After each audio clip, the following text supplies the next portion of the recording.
Tu connais sûrement Léonard de Vinci, un génie de l'art, des sciences et des inventions. Mais sais-tu que sans son maître Verrocchio, il ne serait jamais devenu le génie qu'il est. Aujourd'hui, je vais te raconter l'histoire de celui qui a formé les plus grands génies de la Renaissance italienne.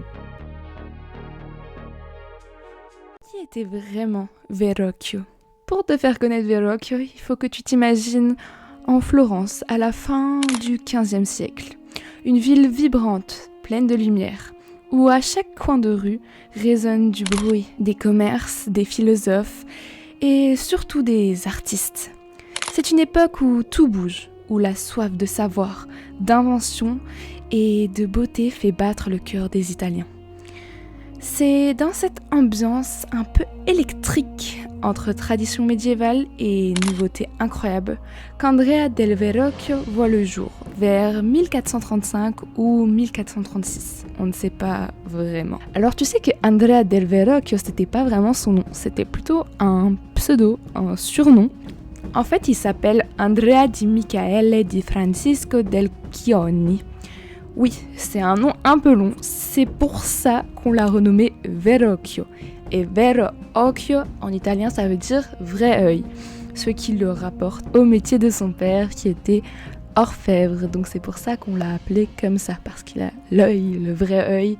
Et au final, tu vas voir qu'ils ne se sont pas trompés en lui donnant ce nom-là. Andrea naît donc vers 1435, dans une famille plutôt modeste à Florence. Son père, Michael, est un orfèvre, un artiste qui travaille le métal précieux pour faire des bijoux, des petits objets d'art ou bien des pièces religieuses. Andrea grandit donc au milieu des ateliers, des outils, des étincelles et des métaux chauds. Très vite, il apprend le métier auprès de son père et c'est là qu'il commence à vraiment développer ce qui va devenir sa grande spécialité. Mais attention, il ne va pas devenir juste orfèvre pour faire des bijoux. Andrea a un talent fou pour la technique, mais aussi une sensibilité artistique qui le pousse à voir plus grand. Rapidement, il apprend à couler le bronze, ce qui est hyper compliqué parce que ça demande un savoir-faire précis et beaucoup de patience. Couler le bronze, c'est comme faire un moule, verser du métal en fusion et réussir à créer une forme solide et détaillée. C'est un vrai challenge, surtout à cette époque. Et c'est grâce à cette maîtrise du bronze qu'il va pouvoir se lancer dans la sculpture monumentale. Une discipline qui va le rendre célèbre.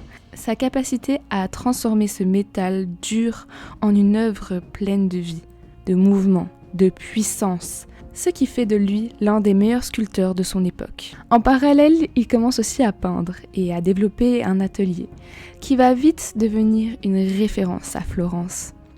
Mais avant de s'imposer, Andrea apprend aussi à travailler avec des maîtres et dans différents ateliers, ce qui lui permet de découvrir la peinture, la sculpture sur pierre et d'affiner son style. Il est très vite remarqué pour son habileté technique, mais aussi pour sa curiosité. Ce qui le distingue des autres, c'est qu'il ne se contente pas de reproduire ce qu'il voit. Il cherche à comprendre la nature, à saisir le mouvement, les expressions humaines, les expressions faciales, et à transmettre une vraie émotion. Son atelier devient un lieu où il forme des jeunes talents, dont certains vont marquer l'histoire de l'art, comme Léonard de Vinci, Botticelli et bien d'autres noms. On dit même que Michel-Ange s'est inspiré de Verrocchio, mais on ne sait pas si c'est vrai. Mais Verrocchio ne se contente pas d'enseigner à ses élèves les techniques de base. Il pousse à explorer, à expérimenter, à avoir une vision personnelle de l'art.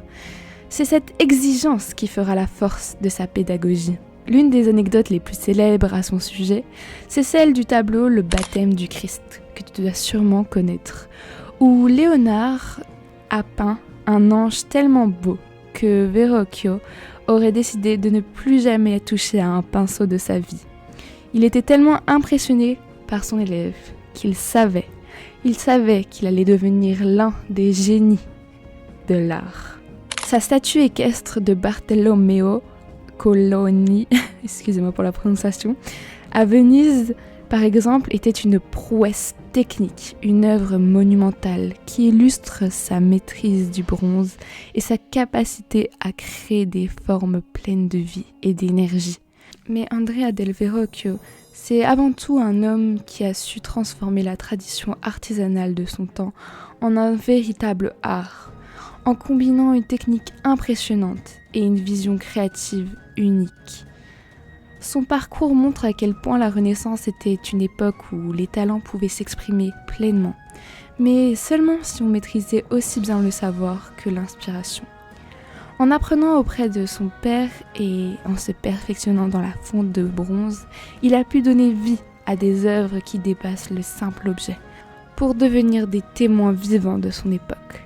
Sa capacité à créer des sculptures d'une telle puissance, capable de transmettre autant de mouvements et d'émotions, lui a ouvert les portes de la Renaissance et lui a permis d'imposer sa marque dans le monde de l'art. Mais Verrocchio, ce n'est pas seulement un artiste hors pair, c'est aussi un professeur et un mentor qui a eu une influence immense sur l'histoire de l'art, notamment en formant des artistes comme Léonard de Vinci, comme je te l'ai dit plus tôt. Son atelier florentin était un véritable creuset d'idées, d'expérimentation et d'exigence, où la transmission de savoirs techniques allait de pair avec la recherche d'une expression artistique toujours plus poussée. Grâce à lui, la Renaissance italienne a pu voir émerger des génies qui allaient révolutionner le monde de la peinture et de la sculpture. Son rôle dans cette aventure artistique est essentiel, même si son nom est parfois un peu éclipsé par ceux de ses élèves. Mais finalement, Andrea del Verrocchio reste vraiment une figure majeure, un pont entre la tradition médiévale et les innovations de la Renaissance. Sa maîtrise du métal, du bronze et son talent pour transmettre son savoir ont contribué à faire de lui un artiste incontournable. Mais malheureusement, on n'en entend pas beaucoup parler. Peut-être que toi-même, tu n'avais jamais entendu son nom. Si c'est le cas, n'hésite pas à me le dire dans les commentaires. Mais vraiment, je t'invite à aller voir plusieurs de ses œuvres. Même si je t'en ai mis plusieurs dans cette vidéo, je t'invite vraiment à aller voir ses œuvres. Parce que c'était vraiment un génie, comme je te l'ai expliqué tout au long de cette vidéo. Et vraiment, je suis sûre que tu vas aimer ses œuvres. Si tu aimes Léonard de Vinci, c'est à peu près le même style. Normal, c'était son maître, mais voilà. J'espère vraiment que cette histoire t'a plu, que j'ai pu mettre en lumière Verrocchio qui n'est pas toujours mis en lumière. Et moi je te retrouve dans une prochaine vidéo, n'oublie pas de liker, commenter, partager. Je fais des vidéos histoire très souvent, donc si ce contenu te plaît, n'oublie pas d'appuyer sur le bouton rouge, en plus tu auras une petite animation trop sympa pour s'abonner. Et je te retrouve dans une prochaine vidéo. Bye!